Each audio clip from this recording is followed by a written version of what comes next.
రంజాన్ పండుగను పురస్కరించుకొని ముస్లిం సోదరులందరికీ రంజాన్ పండుగ శుభాకాంక్షలు తెలుపుతూ నంద్యాల జిల్లాకు చెందిన ప్రముఖ చిత్ర కళాకారుడు చింతలపల్లె కోటేశ్ గీసిన చిత్రం అందరినీ ఆశ్చర్యపరుస్తుంది.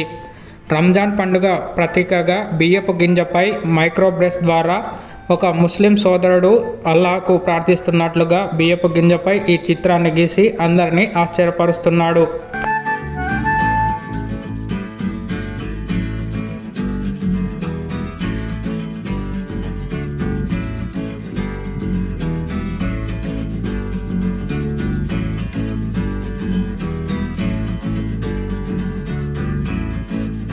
రంజాన్ పర్వదినం సందర్భంగా బియ్యపు గింజపై అతి సూక్ష్మ చిత్రాలు గీశాను.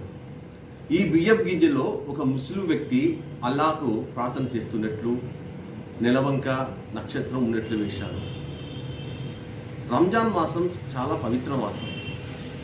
ఎంతో భక్తి శ్రద్ధలతో క్రమశిక్షణతో కఠినమైన ఉపవాస దీక్షను పాటిస్తారు. తెల్లవారుజామున నుండి సూర్యుడు అస్తమించే వరకు ఉపవాస దీక్షలో ఉంటారు. ఉపవాస దీక్షలు ఉన్నంత వరకు నీరు కూడా తాగరు, లాలాజలాన్ని కూడా మింగరు, అంటే ఎంగిలి అది కూడా మింగరు.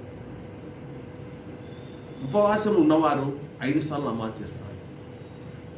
చెడు ఆలోచనలకు దూరంగా ఉండి అల్లాపై విశ్వాసం ఉంచి స్వచ్ఛమైన మనసుతో ఉపవాస దీక్షను పాటిస్తారు. నిరుపేదలకు దాన ధర్మాలు చేస్తారు. అల్లా కృపకు పాత్రలు అవుతారు.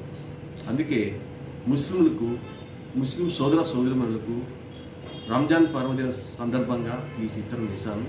వారికి రంజాన్ పర్వదిన శుభాకాంక్షలు.